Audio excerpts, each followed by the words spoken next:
आपके घर में पितृदोष है, आपको ऐसा महसूस होता है, आपको लगता है, तो किसी भी नवरात्रि के पहले जो अमावस्या पड़ती है, तो 11 को मान लो अपन अमावस्या पड़ी, आप अंदाजा लगाइए। तो जिस दिन अमावस्या रहे उस दिन चावल की कटोरी में एक कपूर का टुकड़ा रख दीजिए महाराज, छोटा सा, और कपूर का टुकड़ा रखकर उस कपूर को दरवाजे के बाहर कटोरी में ही, चावल रखी हुई कटोरी में ही उसको पितरों का स्मरण कर कर जला दीजिए। और जलाने के बाद उस चावल को कहीं भी किसी भी वृक्ष की छांव में पक्षियों के लिए डाल दीजिए। शिव महापुराण की कथा कहती है, अगर मान लो पितृ आपको कष्ट दे रहे हैं, पितृ आपको तकलीफ दे रहे हैं, कोई काम नहीं होने दे रहे हैं, या कहीं आपको ऐसा लगता है कि पितरों का दोष है, तो वो पितृदोष देवी, अब ये जो आप करेंगे ये कब कर रहे हैं? अमावस्या के दिन आप उसको रख रहे हैं। अमावस्या के दिन उसको रखकर रात भर आपने रखा कपूर के साथ में, सुबह एकम पड़ गई, नवरात्रि लग गई, उसी दिन उसको जलाकर आपने पटक दिया। अर्थात उससे देवी और पितृ इन दोनों का आशीर्वाद जो प्राप्त होता है, तो घर में से पितृदोष समाप्त होकर लक्ष्मी की वृद्धि प्रारंभ हो जाती है, कार्य में सिद्धता आ जाती है। मान लो अगर पितृदोष है तो करो, नहीं है बड़े अलमस्ती से रहो, तो ये पितृदोष का स्मरण है। तो यहाँ शास्त्र कह रहा है कि पितरों का जो लोक होता है, पितर जो लोक होता है, उस पितृलोक में 64 योगिनियां प्रवेश नहीं करती। महापुराण की कथा कहती है, अगर दुनिया के लोग तुमसे कह दे कि पितृ दोष है, तुम्हारी बेटी की शादी नहीं हो रही, तुम्हारे बेटे की शादी नहीं हो रही, तुम्हारे यहाँ ये तकलीफ आ रही, वंश नहीं बढ़ रहा, बच्चे नहीं हो रहे, घर में तकलीफ हो रही है, कोई कहे पितृदोष पितृदोष पितृदोष, सीधा एक काम करिए, सीधा एक काम, गंगा जल एक कटोरी में रख लो। गंगा जल नहीं हो तो कटोरी के अंदर जल और उसमें एक बेलपत्र डाल के रख लो। उस गंगा जल को अपना जो पानी का मटका होता है, हंडा होता है, घर में पानी पीने की जगह होती है, उस कटोरी को वहां रख दो और छठ के दिन रखकर सप्तमी के दिन उस कटोरी को उठाकर उसका जल अपने घर में घुमाकर शंकर के शिवलिंग पर समर्पित कर दो। दुनिया का कैसा भी पितृदोष होगा वो समाप्त हो जाएगा। कितना भी पितृदोष हो, कितना भी, बेटों की शादी नहीं हो रही, बेटियों का संबंध नहीं आ रहा, घर में क्लेश बना हुआ है, अशांति बनी हुई है, मानसिक टेंशन बना हुआ है, 1 रुपए कमाओ 1.25 रुपए खर्च हो रहा है, कोई समझ में नहीं आ रहा, कोई रास्ता नहीं सूझ रहा, एक चावल का आखा दाना लेकर परिंदे के पास, परिंदा जानते हो सब लोग, हंडा मटका, पानी भरने का मटका, हंडा घड़ा गगरा, जो घर के रसोई घर में जो पानी का स्थान होता है, एक चावल का दाना रसोई घर में रखकर उस चावल के दाने को साथ में लेकर और 1 लोटा जल हंडे का, मटके का, परिंदे का, घड़े का भरकर जाइए और वो परिंदे का पास का चावल का दाना और 1 लोटा जल, पहले चावल का दाना शिव जी के शिवलिंग पर समर्पित करो, फिर 1 लोटा जल, जहां जलाधारी होती है, जलाधारी इधर की है तो आप इधर खड़े हो, जलाधारी उत्तर की है तो आप यहाँ दक्षिण की ओर खड़े होकर शिव जी पर जल चढ़ाना प्रारंभ करें। यहाँ जल बह रहा है शिवलिंग का, तो आप इधर खड़े होकर जब जल चढ़ाओगे, चावल का दाना रखकर, कैसा भी पितृदोष हो वो सारा पितृदोष समाप्त होता ही है। के जीवन आपको लगता है कहीं कहीं कि मेरे पितृ मुझ पर क्रोध कर रहे हैं, आपको कभी कभी लगे कि मेरे ऊपर पितरों का पितृदोष लगा हुआ है या पितरों का श्राप लगा हुआ है, या हमारे यहाँ पर लोग अधोगति में ज़्यादा मर जाते हैं, हमारे यहाँ ये काम ज़्यादा हो जाता है, तो निवेदन है, श्राद्ध पक्ष चल रहा है, प्रयास करिएगा, एक चावल की कटोरी में, कटोरी के अंदर थोड़ा सा चावल रख लीजिए कच्चा, उस चावल की कटोरी में एक बेलपत्र, थोड़ी सी दुर्वा बांधकर पानी का मटका, परिंदा या जहां अपना रसोई घर में जल रखते हो, उस कटोरी को वहां पर 2 दिन 3 दिन तक रख दो। वैसे तो 16 दिन रखो ज़्यादा अच्छा था, पर जो दिन अपने को मालूम है 2-3 दिन उसको रख दीजिए, घी का दिया लगाइए। 3 दिन के बाद में उस दुर्वा को, उस बेलपत्र को शिव बाबा को ले जाकर समर्पित कर दो। चावल पूरे घर में घुमाने के बाद चिड़िया को या नदी में या किसी जीव को प्रदान कर दो। पितृदोष के निवारण का सुंदर तरीका, कल आपको कथा में कहा था अगर हम ब्राह्मण को भोजन नहीं करा पा रहे, गौ माता को भोजन नहीं दे पा रहे, श्वान को, कुत्ते को भोजन नहीं दे पा रहे, कौए को भोजन नहीं दे पा रहे हैं, किसी कारणवश हम श्राद्ध नहीं कर पा रहे हैं, किसी कारणवश हम पूर्वजों को नहीं मना पा रहे हैं, ऐसा कोई घर नहीं जिसके घर के पितृ श्राद्ध पक्ष में पृथ्वी पर नहीं आते। तुम पूछो मत पूछो, तुम्हारे घर के पूर्वज दरवाजे पर आकर खड़े होते हैं। पितृ दरवाजे पर आकर हमारे घर के पितृ खड़े होते हैं, स्मरण करते हैं कि हमको यहां से कुछ पत्रिका खोलते हैं पंडित जी और कह देते हैं कि काल सर्प दोष है, पत्रिका खोलते हैं और कह देते हैं पितृ दोष है। उनसे मेरा निवेदन है, जिसकी पत्रिका में काल सर्प दोष है, पितृ दोष है, उनसे निवेदन करूंगा,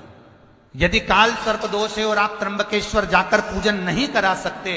काल सर्प दोष की, तो एक तांबे के कलश में शक्कर भर लो, उस पे चांदी के 2 नाग नागिन रख लो। रविवार के दिन सिर के पास में जिस घर में सोते हो, पलंग पर सोते हो, उस पलंग के थोड़ी सी दूर पर उस कलश को रख लो। सोमवार को स्नान करो, सुबह जल्दी उठकर दोनों नाग नागिन की पूजन करो, घर में किसी से ज्यादा बात ना करो, स्नान कर कर पूजन कर कर थोड़ा सा कटोरी में कच्चा दूध लेकर उस नाग नागिन पर चढ़ाकर पूजन कर कर सफेद फूल 2 चढ़ाकर उस कलश को ले जाओ और शंकर जी के शिवलिंग पर ऐसे अर्पण कर दो। कलश वापिस ले आओ, नाग नागिन शक्कर सब चढ़ाओ, वापिस घर पर आओ, घर पर आकर फिर एक बार स्नान करो। महाराज कितना भी भारी काल सर्प दोष क्यों, पितृदोष कैसा भी हो, जिनके यहाँ पितृदोष होता है, काल सर्प दोष होता है, वास्तु दोष होता है, उनको ज्यादा कुछ नहीं करना होना। महाराज एक बेल का फल लीजिए। क्या लेना है? बेल का फल, बेलपत्री का जो फल होता है उसको ले लो, उसके अंदर का जो गुर्दा होता है, अंदर का जो भाग होता है, उसको निकाल लीजिए और उस बेल के फल में आटा सेक कर उसमें शक्कर मिलाकर उसको उसके अंदर भर लीजिए। अमावस्या के दिन सुबह 10 बजे से पहले उस बेल फल में जिसमें तुमने पंजेरी भरी है, आटा सेक कर भरा है शक्कर के साथ में, उसको अपने घर में घुमाने के बाद में जिसको काल सर्प दोष बताया है, पितृदोष बताया है या वास्तु दोष का स्मरण बताया है, घर में सब दूर घुमाकर अपने परिवार का हाथ का स्पर्श कराकर पीपल के पेड़ के नीचे तक खड्डा खोदकर उस बेलपत्र के उस फल को दाब दीजिए, उस फल को उसमें दबा दीजिए। महाराज केवल एक अमावस्या करना रहता है, पितरों के दोष से मुक्ति मिलती है और हमारे घर के कार्य सफल होना प्रारंभ हो जाते हैं। कार्य की सफलता होती है, कार्य में सफलता प्राप्त होने लगती है।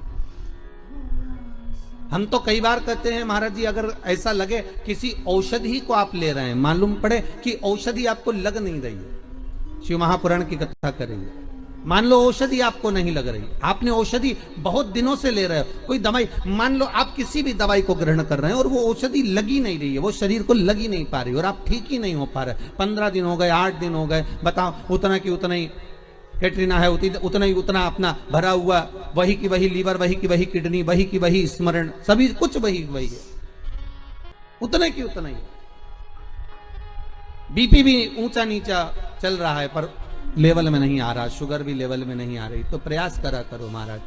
बेलपत्री के फल का जो गुर्दा है, अंदर का जो भाग है फल का, उसको पानी में गला लीजिए और प्रदोष की प्रदोष, कम से कम प्रदोष नहीं हो और बीमारी जरा दवाई लगी नहीं रही हो तो बिना प्रदोष के भी कर सकते हो, उसको पानी में गलाइए, आधा घंटा पानी में, जैसे आपको सुबह मंदिर जाना है 10 बजे, तो सुबह स्नान कर कर कम से कम 6:30-7 बजे उसको पानी में गला दीजिए और उस बेले के फल का गुर्दा सा गला हुआ पानी शिव जी को ले जाकर समर्पित कर दीजिए। महाराज उस पानी में से थोड़ा सा 1 चम्मच पानी शिव जी पे चढ़ा हुआ लेकर आ जाइए, उस पानी को जो बीमार व्यक्ति है उसको औषधि देने से पहले मात्र आधी चम्मच से भी आधा चम्मच उसको दे दीजिए। भगवान शंकर का श्री शिवाय नमस्तुभ्यम का जाप कर कर उस पानी को देने के बाद अगर आप औषधि देंगे तो ये पक्का है कि औषधि अपना कार्य करना प्रारंभ कर देगी और वो स्वस्थ होना प्रारंभ हो जाएगी। वो स्वस्थ हो। औषधि विष्णु को चढ़े,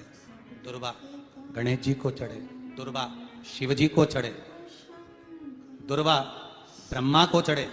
दुर्वा इंद्र को चढ़े, दुर्वा पितरों को चढ़े। कितना सुंदर कहा है। जिसके घर में पितृदोष प्रबल होता है, बहुत प्रबल पितृदोष है, तो उसके घर के जहां पानी का मटका रखा था, पितृदोष मालूम है ना? पितृदोष का लक्षण क्या होता है? 1 रुपए कमाओ, 1.25 रुपए खर्च हो, समझ लेना पितृदोष है। रात्रि को सो गए तुम, बड़े नींद आ गई तुमको, बहुत प्रेम से सो गए, सोने के 1.5 घंटे या 2 घंटे बाद तुम्हारी नींद खुल जाए, और कम से कम आधे घंटे सोकर उठने के बाद में जैसे ही 1-2 घंटे की नींद हो गई और अचानक नींद खुल गई और तुम्हें भूख लग रही है, भूख लग रही है, प्यास लग रही है बहुत तेज, अभी सोए हो 1.5 घंटा ही हुआ, 2 घंटे भूख लगने लगी, बहुत तेज भूख लग रही है, समझ लेना पितृ। सोने के बाद तत्काल नींद खुले 2 घंटे के बाद भूख लगे, उसका भी एक समय बताया है महाराज ब्रह्मवर्त का पुराण के अंतर्गत, कि रात्रि को सोने के बाद में 1 घंटे की नींद हो जाए और उसके बाद में 2 घंटे के अंदर वापिस नींद खुल जाए और भूख लगने लगे, तो समझ लो पितृ भूखे हैं, भोजन मांग रहे, अन्न मांग रहे, पितृदोष है। पितृदोष का कुछ वर्णन किया गया है। घर में एक पात्र के चक्कर में, एक बेडशीट के चक्कर में, एक सामान के चक्कर में विवाद हो रहा है, तो समझ लो पितृदोष है। 1 रुपया कमाया, 1.25 खर्च हो रहा है, पितृदोष है। घर में एक बीमार, दूसरा फिर बीमार हो गया, तीसरा फिर बीमार हो गया, एक ठीक हुआ, एक बीमार हुआ, पितृदोष है। पितृदोष का भाव, तो उसके लिए करना क्या है? शिव महापुराण की कथा कहती है, सुंदर गणेश जी का चरित्र वर्णन करता है, स्कंद पुराण कहती है, विष्णु पुराण कहती है कि दुर्वा 21 दुर्वा की गांठ बनाकर, 7 गांठ 21 दुर्वा की बनाकर, जो अपने पितरों का मटका मतलब परिंडा, हंडा, जो भी पानी का भरते हो, उसके नजदीक में मात्र एक कटोरी में चावल रखकर उसमें अगर दुर्वा रख देता है, तो मात्र 5 या 7 दिन में पितृदोष समाप्त होना प्रारंभ हो जाता है। उसके घर में लक्ष्मी की वृद्धि होने लगती है, सुख शांति अपने आप आने लगती है, उसका क्लेश समाप्त हो जाता है। दुर्वा में वो गुण है जो पितृ भी उसका भाग अमृत तत्व प्राप्त करना। और सरल भाषा में समझिए, जिसकी फैक्ट्री नहीं चल रही हो, फैक्ट्री में बार बार कुछ तकलीफ आ रही हो, गाड़ियां नहीं चल रही हो, 4 व्हीलर गाड़ियां ले रखी है, कभी ट्रक गड़बड़ हो रहा है, कभी ट्रक में ये हो रहा है, कभी गाड़ी में ये हो रहा है, कभी बस में ये हो रहा है, बस एक काम करना है, दुर्वा का थोड़ा सा भाग लेकर पानी के लोटे में उसको डालकर 5 अक्षत के दाने उसको पटक कर उस गाड़ी के अंदर उस कलश को रख दो, बस आधे घंटे के लिए, और उस पानी को चक्के के चारों तरफ डालते डालते जाइए दुर्वा के साथ में, तकलीफ नहीं देगा। फैक्ट्री का भी यही प्रमाण है। दुर्वा में वो अमृत तत्व छुपा है जिसका सुख आनंद दे जाता है। आनंद शिव पुराण कर रहे हैं महाराज। दुर्वा का एक नाम और है, उसका नाम है अमृत जन्मा। क्या नाम है? अमृत जन्मा। दुर्वा का एक नाम और है। मारवाड़ी लोग इसको ध्रुव भी बोलते हैं, ध्रुव बोलते हैं। दुर्वा का वो सुख, शंकर भगवान गौ माता दूध की धार लगाती है, इसलिए दुर्वा का दूध से बड़ा मिलन है, बड़ा आनंद, बड़ा सुख है।